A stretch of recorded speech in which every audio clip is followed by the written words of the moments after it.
Martin Luther King said, and this is going to be a fairly long quote, but I want to set this show up. One day, we must ask the question, why are there 40 million poor people in America? And when you begin to ask that question, you are raising questions about the economic system, about a broader distribution of wealth. When you ask that question, you begin to question the capitalist economy. And I'm simply saying that more and more we've got to begin to ask questions about the whole society. We are called upon to help the discouraged beggars in life's marketplace. But one day we must come to see that an edifice which produces beggars needs restructuring. It means that questions must be raised. You see, my friends, when you deal with this, you begin to ask the question, who owns the oil? You begin to ask the question, who owns the iron ore? You begin to ask the question, why is it that people have to pay water bills in a world that is two-thirds water? These are questions that must be asked. Found that quote on Raj Patel's website. And remember that King died while the middle and working classes in America, better of course if you were white and male, but the middle and working classes were still making progress. Real wages in the U.S. rose from World War II until 1973. They've been relatively stagnant or worse ever since. And then came the latest crash, and jobs and homes are lost, pensions and retirements are wiped out, and Wall Street reaps unprecedented rewards for unprecedented failure. So, we are going to ask some of the questions King said we must. Raj Patel has released a new book, The Value of Nothing, How to Reshape Market Society and Redefine Democracy. Opening with Oscar Wilde's observation that nowadays people know the price of everything and the value of nothing. He shows how our faith in prices as a way of valuing the world is misplaced. He reveals the hidden ecological and social costs of a hamburger, as much as $200. A hamburger. And asks how we came to have markets in the first place. Both the corporate capture of government and our current financial crisis, Patel argues, are a result of our democratically bankrupt political system. So, back to basics in both economics and politics. Raj Patel has worked for the World Bank and the WTO and been tear-gassed on 4 continents protesting against them. Writer, activist, academic, he's currently a visiting scholar at UC Berkeley Center for African Studies, a researcher at the School of Development Studies at the University of KwaZulu-Natal, and a fellow at the Institute for Food and Development Policy, also known as Food First. He's the author of Stuffed and Starved, and his latest, The Value of Nothing, How to Reshape Market Society and Redefine Democracy. Welcome, Raj Patel. It's great to be here, Terence. Thank you. Thank you. Now, I like listeners to get a feel for the people behind the work and the ideas that we're going to talk about. So tell us a bit about your path. And obviously, in a bio where one has worked for and protested against the same organizations, there's a path there to be talked about. Well, I mean, I'm a sort of child of imperialism, or as it's more recently called, globalization. I've come from a background where my family was sort of scattered to the winds. My father was born in Fiji, my mother in Kenya, and I grew up in Britain, but very concerned about the links between different places. And very concerned about how to fight poverty in those places. I mean, I was lucky enough, being born in a diaspora community, to be taken to the global south a great deal, and to spend time looking at staring poverty in the face. And so I was very concerned about how to fight that poverty, and essentially I've been doing that for a number of years. When I was in the process of my graduate studies, again looking at poverty in the global south, there came an opportunity to work at the World Bank and the World Trade Organization.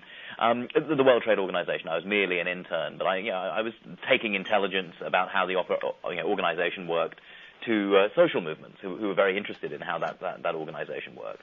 And when I was at the World Bank, I was offered the opportunity to write a report that had access to the World Bank's classified internal documents, looking at how they represented poverty and poor people to themselves. Unfortunately, the access that I got was access in order to be able to produce a puff piece that the World Bank then published under the title of Voices of the Poor, Can Anyone Hear Us?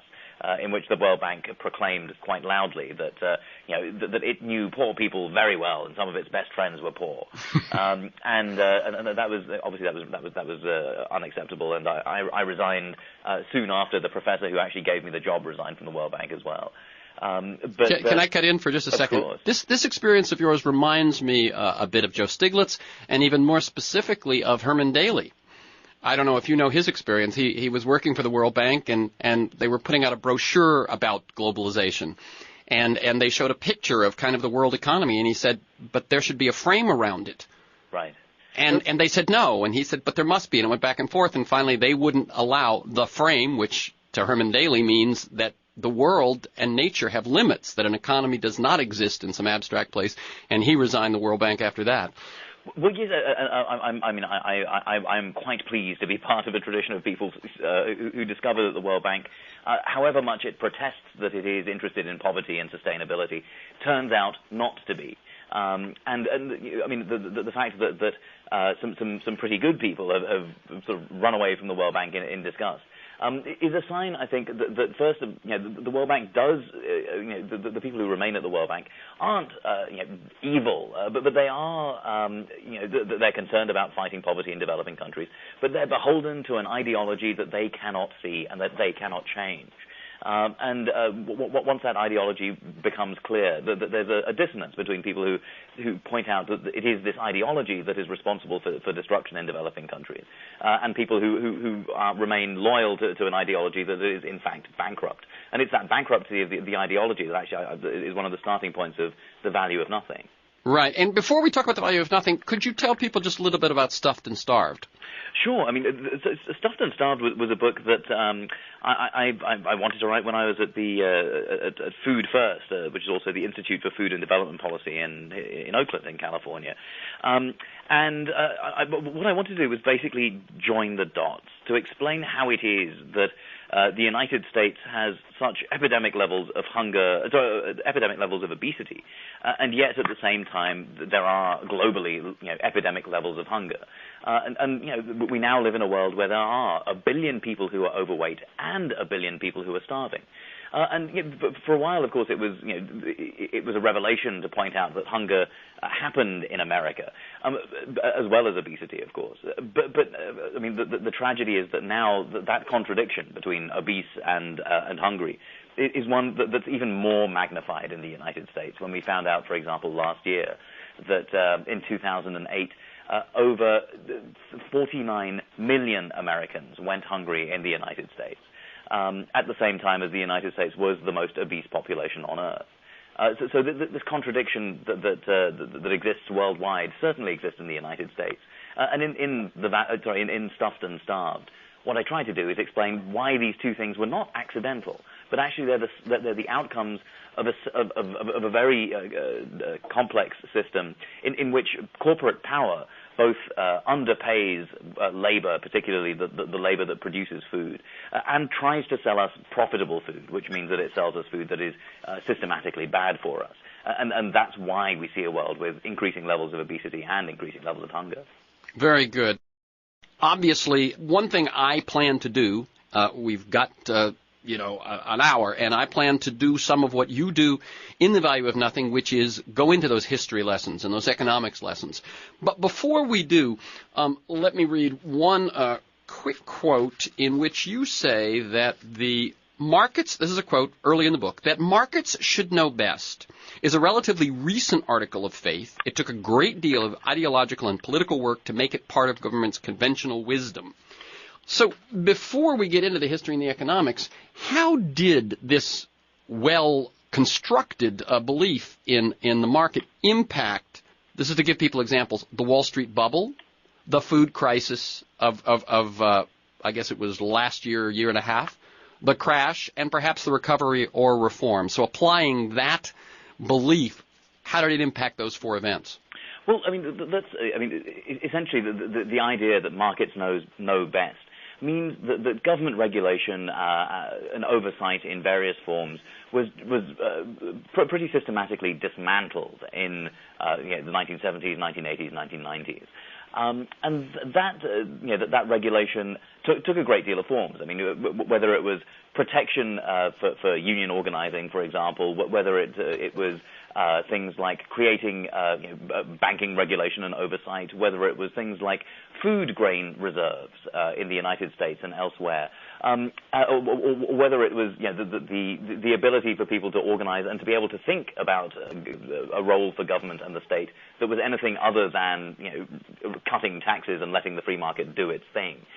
In all of these are all things that were lost when the ideology of markets know best triumphed. And of course, let's take, for example, the food crisis. The reason we had a food crisis wasn't really because of a shortage of food. I mean, there were odd things happening in the global food supply, and there were strange events that affected a few grain baskets here and there.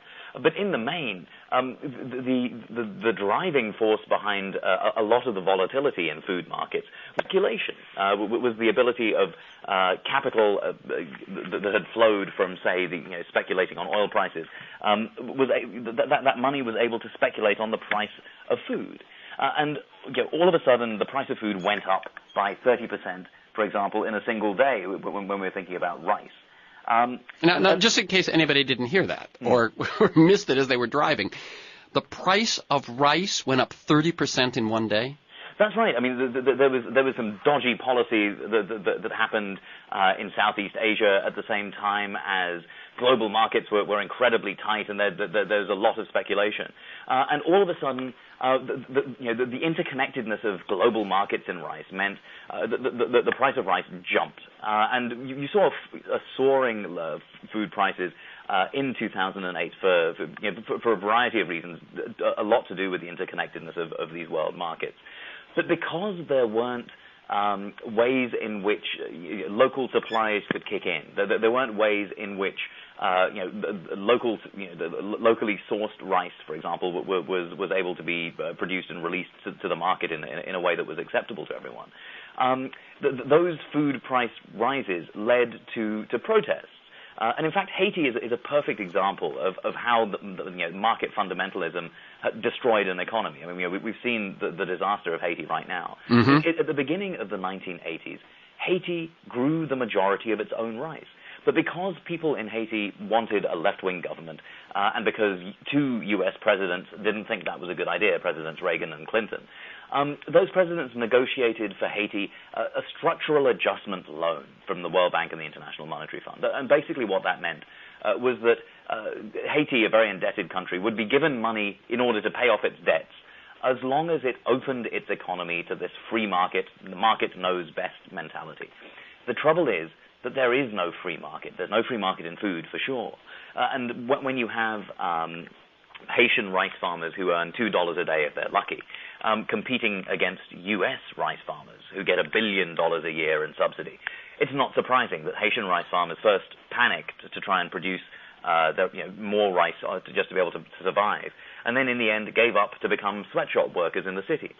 And the consequence of that is that in 2008, there were vigorous protests around food. First of all, demanding the return of a democratically elected president, Jean-Bertrand Aristide, who was deposed in an international coup, which the U.S. seems to be very heavily involved in. Mm-hmm. But also demanding bags of rice that came from the United States. It came from these billion-dollar-a-year rice farm industry in the United States that had the words on them, "Gift of the people of the United States."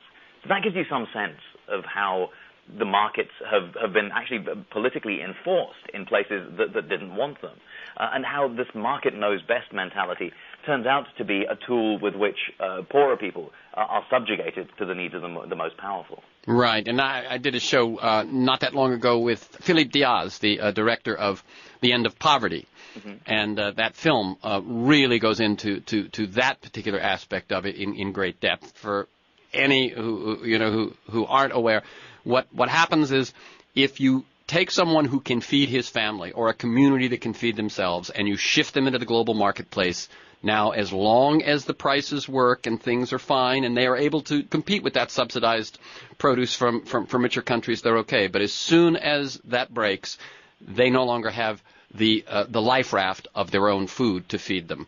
So thank you for bringing it down to the level of looking at why Haiti is as poor, as desperate as it is. As I said, so that's the food crises, how the market impacted that. The rule that the market rules, how about the Wall Street bubble and the crash? Well, again, I mean, what you had in that case was a series of decisions around regulation, around what the banks thought that they ought to be able to regulate themselves, the extent to which they could manage their capital bases. But they also had an ideology. They also had something called the efficient markets hypothesis, which was the idea that actually, if you let markets reign freely, actually all knowledge that is available in the market will be brought to bear, and markets will indeed be able to price assets correctly.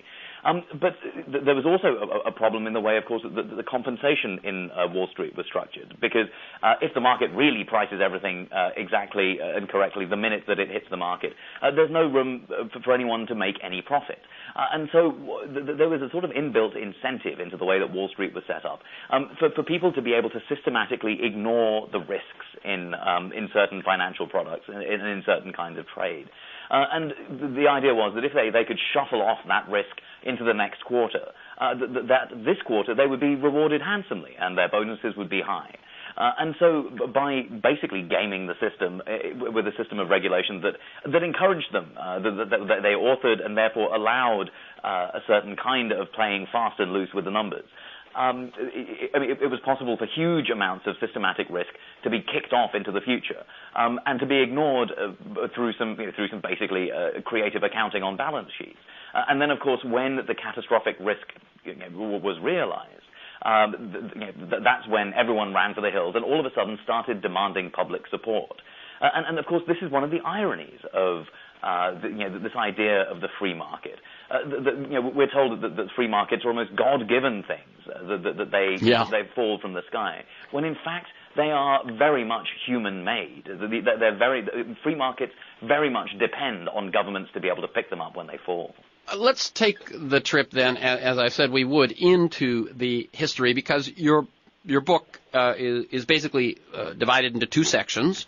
The first half deals with the evolution of this ideology and its power, and then the second half gives us some models and some signposts of things which are happening which may restore sanity and humanity to the global society and the way people live. So let's go in that first part, this history lesson. You make the point, and I think it's very true, very accurate, that people now, as I think we live in a shorter term attention span than ever, just kind of think that as it is, it has always been. And what you do is you lay out that the market, the particular ways of looking even at human nature, the whole idea of value and price were not ever so. Could you take us through some of that development? And I assume in there we'll hear a bit about Locke, a bit about Hobbes, a bit about Adam Smith and Marx. Sure. Well, I mean, of course, the idea that price and value are different things was something that goes all the way, in fact, back to Aristotle, where the idea of what does something cost in a market is basically a sort of trivial question. The Greek for it is charismatistics, where it's basically just the science of what it is that markets produce as prices. But that's very different from oikonomia, from the business of provisioning and distributing resources within the household. If Aristotle knew about it, certainly all the modern political economists knew that there was there's something going on behind the scenes. So although a price is the most sort of superficial example of the economy at work, what all the major economists, I mean, certainly Adam Smith and Karl Marx, were interested in finding out was not what something cost in the market. They knew very well that supply and demand, scarcity and availability were the determinants for what something cost. But they wanted, they were investigators. They were detectives trying to figure out what happens. Why is it that something really costs what it does?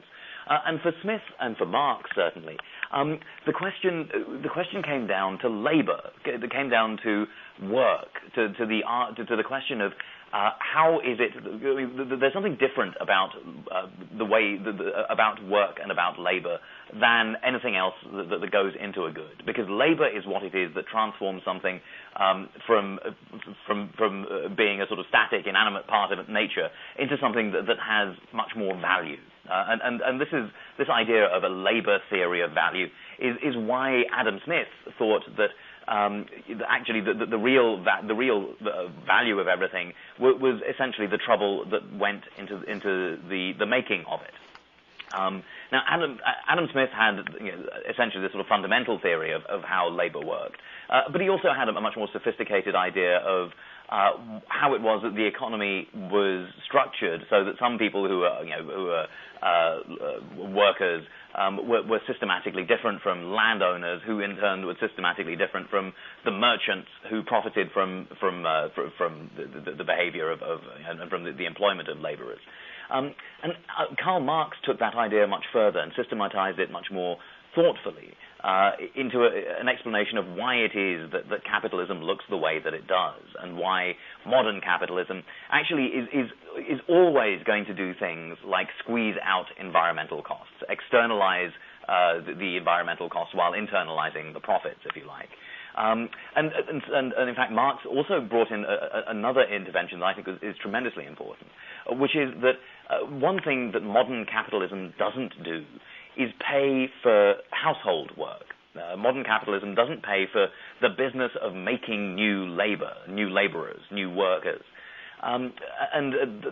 Essentially, that means that the business of bringing up kids, of educating them, of building new community, all of that won't be paid for by capitalism, because that's a subsidy that capitalism needs in order to survive. Mm-hmm. And if you do the math, if you figure out how much women's unpaid work would cost if we were to pay a market value for it, as some UN researchers did a little while ago, they came up with the idea that actually, in 1995, women's work was valued at $17 trillion, which is pretty much half the total world output in 1995. And by the way, that was only counting the women's work that is not monetized, not also the women's work that is monetized? No, that would be the total. The 11 trillion is not monetized, and the total is 17 trillion. Got it.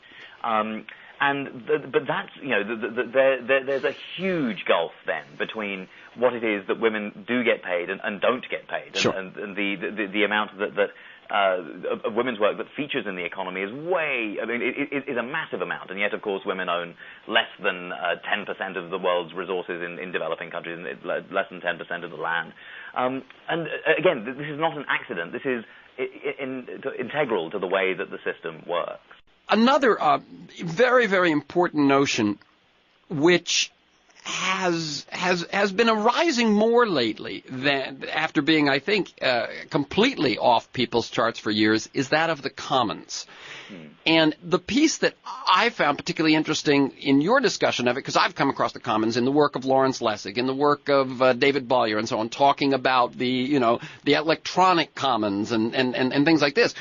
And its relationship to the environment and pollution and so on. But you point out that the enclosure of the commons made so much of what we see now as sort of this God-given economic infrastructure possible.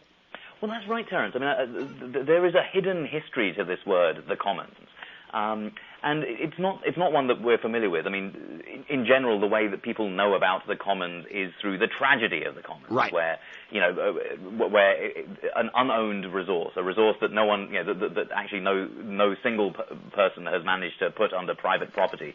Well, the idea of the tragedy of the commons is that when all of us have access to a resource that no one owns, that we will be selfish and greedy and individual and just go in and use that resource up, and with eyes wide open. The tragedy is that we will destroy the resource that we know that we depend on. And that's the tragedy, is that because we are selfish and greedy, we will tragically overconsume and leave ourselves with nothing. Right. The trouble is that this idea of the tragedy of the commons was actually a thought experiment. It was a piece published by a soil biologist called Garrett Hardin in 1968. He published it in the journal Science.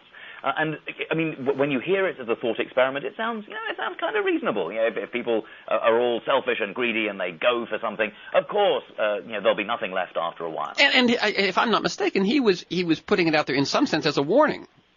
Well, that's right. I mean, he was celebrated in some ways as a sort of as an environmental figure, right? And yet, if you think about how it is, I mean, there's something wrong with this picture.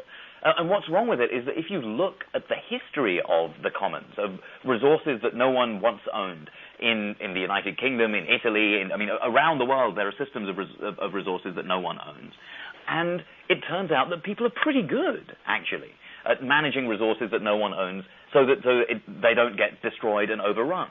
And so if that's true, then something's wrong with Garrett Hardin's assumptions. Right. Can I for a second just say that it seems to me that one of the great examinations of this question is Jared Diamond's book Collapse.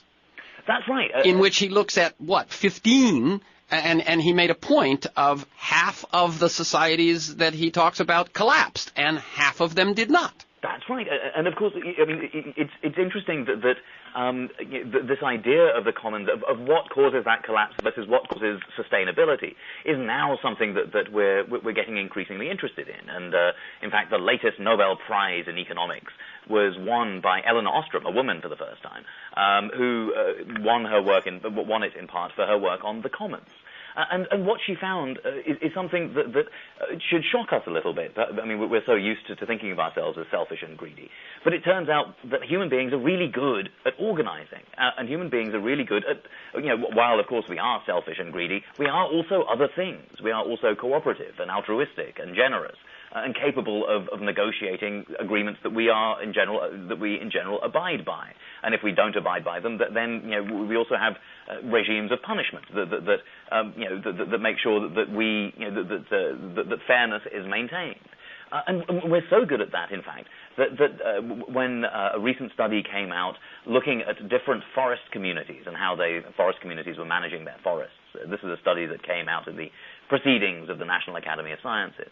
And what they found was that forest communities that had autonomy, in other words, that didn't have the private sector or the government coming in, and also had enough forest for them to be able to use sustainably, well, actually, those communities not only did better for the people in the communities, in other words, there were higher levels of welfare and development indicators and what have you, but they also sequestered more carbon. In other words, they managed the forest so much better that they were able to lock away carbon that benefits all of us. And they did this not because they were selfish and greedy, but because despite being selfish and greedy, they were also good at living with the economic consequences of their actions and learning from them. And that's something that markets don't teach us how to do. One of the big things that you say, although I think we've still got a bit of work to do on the economics of it, is that it's this joining of politics and economics, or government and the market, that has really taken off and really distorted things over the last 100 years, 75 years? Well, yes. I think that's right. I mean, again, this gets back to the point about markets being manufactured. Markets are things that we allow to happen, and the ways in which we allow things to enter markets and to markets to push the frontiers back. Well, there's nothing natural about that. It is the function of government. I mean, that's why even someone like Adam Smith was very worried about the power of, for example, corporations, or the power of the very rich to actually dominate the poorest in society. So yes, absolutely, there has been a breakdown in the boundary between the market and the rest of society. A little bit of the evolution there. In other words, when this notion of the market and its power over everything, you cite a few people, and one question I have about that is, you mentioned Fama, and you mentioned Becker, and Friedman and those folks, right? Ayn Rand and so on. As I read a book like that, I go, do those theoreticians actually make that much difference? Are they actually leading people somewhere, or are they just mapping what people have already been doing? Well, yes. I talk a lot in the book about how these ideologues for the free market, these apologists, if you like, are useful in pushing forward a free market doctrine that suits the very powerful. And of course, it's a bit of both. I mean, on the one hand, particularly in the Cold War, the right and the sort of free marketeers were able to insinuate their ideology into the war on communism. And at the same time, this was tremendously useful for the rich in the United States to be able to say, yes, of course, we're part of the war on communism, tax us less. And at the same time, the prevalence of the ideology makes certain courses of action thinkable. It makes it possible to actually head down routes that you wouldn't have if the ideology wasn't there in the first place. So there's definitely a sort of back and forth relation between power and the ideologies that power produces. So I mean, I do think that someone like Ayn Rand, for example, is an important part of the story of the acceptability of free markets in the United States. But it is interesting to me, and I think this is a point that's worth hanging on to. I mean, when whether it's Gary Becker, the Nobel Prize-winning economist who thinks that there should be a market in women, so that for example, we should allow polygamy, so that women who aren't able to command a good price for themselves as a first wife can make a good can get a price for them as a second wife, which is, of course, a preposterous idea. And now, when he said that, by the way, he didn't say that as if it were preposterous. Am I correct? We're not just... No, that's right. No, this wasn't a self-parodic article he wrote. No. This for him was an example of how, if you use markets, thinking about economics properly, that you will show that... and he proved with a few diagrams that actually you increased welfare for women if you allowed them to marry, because otherwise you would have unmarriable women who were by themselves, whereas if they could be a second wife, they would get some return for themselves in the marriage market. It's an awful argument. But this is the interesting thing, that actually, and I talk about this in the book, markets aren't bad by themselves. I mean, markets always, there are some civilizations and cultures that exist today where markets are tremendously good. The markets are associated with meeting people you don't know and developing bonds of trust and of sociality and of generosity. Markets aren't bad. It's just that capitalist markets are premised on certain relations of exploitation and of power that are bad for the environment, that are bad for society, that are good for just a handful of people and bad for the rest of us. But markets themselves aren't a bad thing. It's just that there has been this hijack of the idea of markets over the past, the rise of particularly the far right economists of sort of Milton Friedman stripe since the 1970s. That kind of economics has really done the idea of markets a great deal of harm. We focus, I think, when we look at these questions, at the U.S. and then maybe second most the U.K. How has this become the global problem that it is when Europe had a nice tradition of social democracy with safety nets and a seemingly different social contract? Well, but part of it has, to some extent that social contract persists, though it is under siege in Europe. And part of it is to do with, certainly the reason it's become a global problem is through the export of this kind of free market fundamentalism through organizations like the World Trade Organization and the World Bank, but also through direct U.S. economic policy and intervention. And British and European, in fact. The European Union is quite happy to have its safety nets at home. But in its official development policy, it joins the United States in insisting that developing countries should not be allowed the right to invest in their own people or in develop their own industries or this sort of thing. And so, in that sense, Europe is two-faced about its development, its development economics. Yeah, two-faced in a different way than we are. The U.S. espouses things which it doesn't actually do. Europe actually does them for themselves, but just doesn't prevents them they're worth doing for anyone else. I'm speaking with Raj Patel about his book, The Value of Nothing, How to Reshape Market Society and Redefine Democracy. Funny, before we go into the way out of this terrible forest we found ourselves in, a little bit more about price, value, and externalities, and maybe the hamburger and that sort of thing. Sure. Well, I mean, this is the example that captures sort of people's imaginations. That the value of I mean, we're familiar with paying whatever it is, $4 for a double cheeseburger. But what we're not familiar with is the way in which the corporation that produced that that food has managed to squeeze out the hidden costs of the way we consume.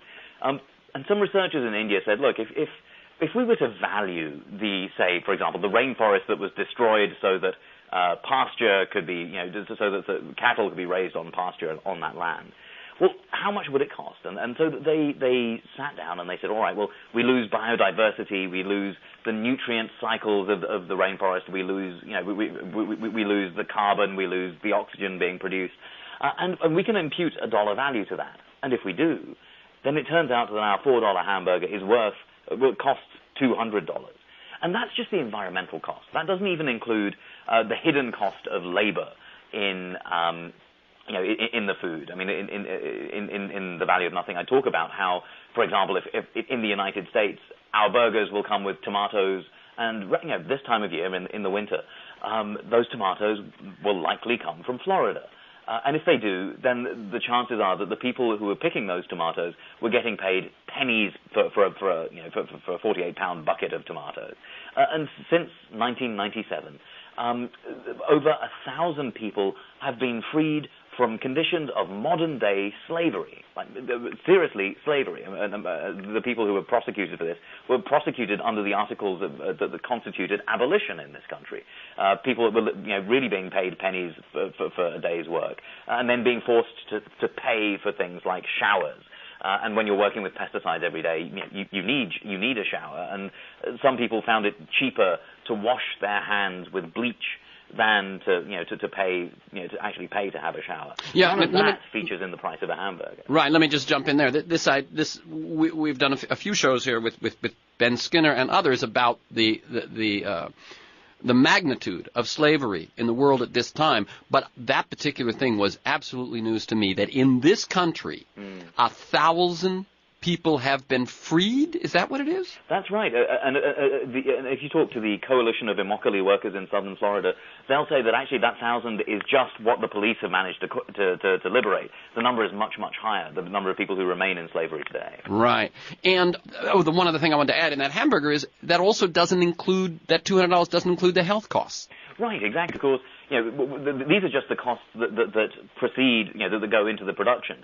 But then we eat the hamburger, and it's part of a diet that is causing us to be massively overweight and to be very sick. And in this country, 1 in 3 kids born after 2000 will develop diabetes. 1 in 2 minorities will develop diabetes, and 1 in 5 of our healthcare dollars is already being spent on treating someone with diabetes. That's billions of dollars. Oh my God, I didn't know that. Yes, over $180 billion a year already treating someone who has diabetes.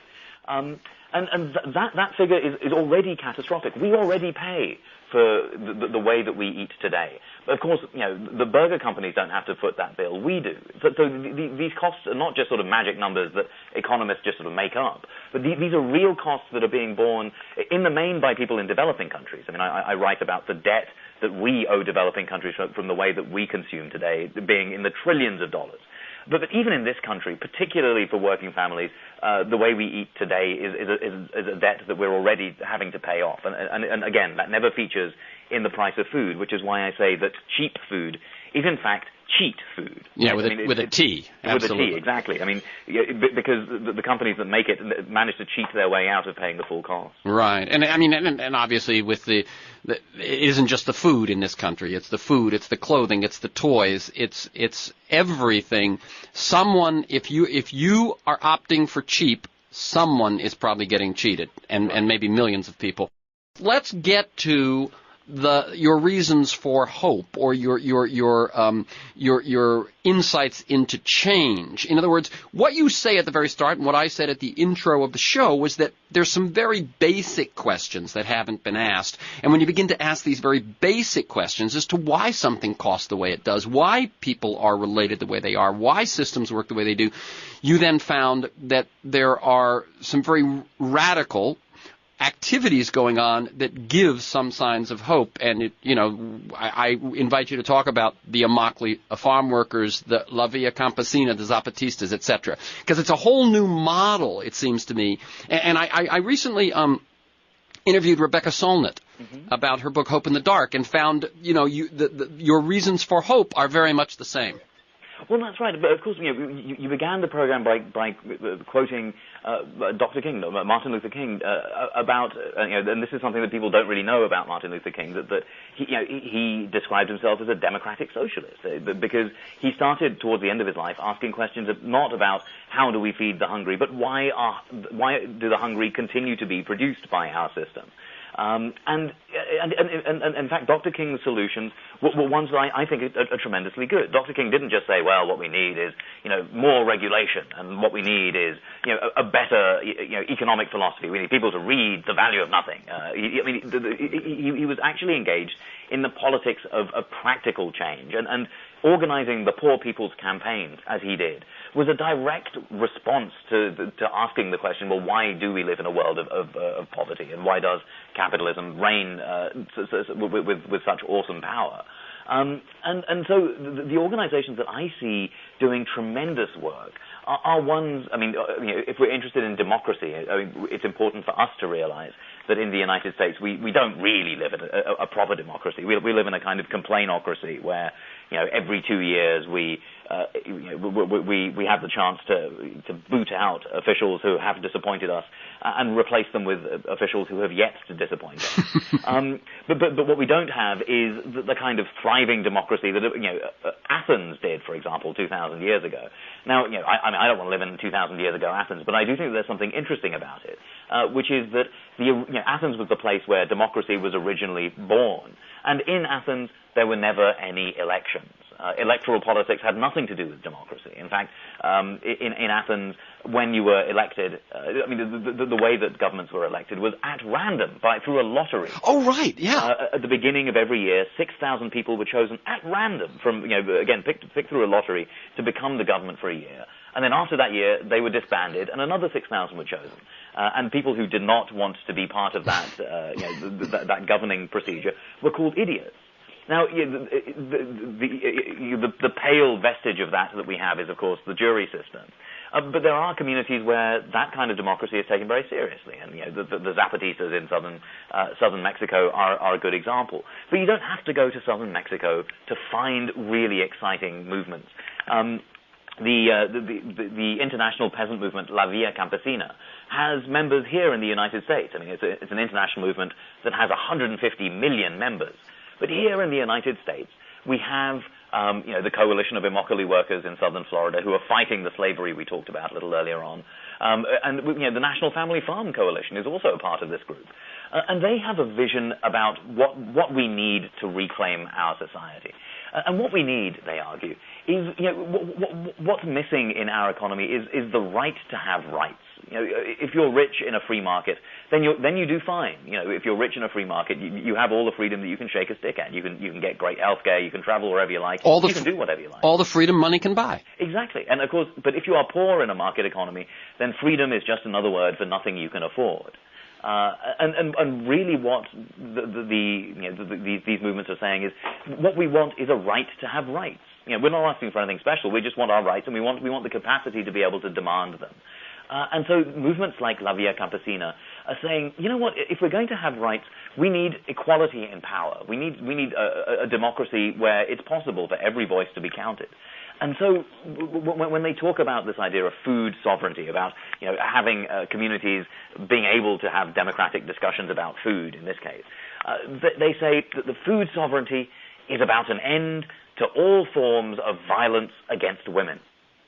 And that's an amazing jump. I must say, when I read that, I thought exactly the same thing. I said, wait a minute, food sovereignty, violence against women, and when you think of how they got to that, through not somebody coming up with a slogan, but through some bubbling up from the bottom set of, conversations, it's very powerful. But go on. Well, that's it. I mean, of course, and this is important. I mean, it's important to remember that these are peasants, and in English, the word peasant already carries with it a certain kind of pejorative connotation. Like, that guy doesn't know what he's talking about. He's a peasant. He doesn't know his answer from what he's talking about.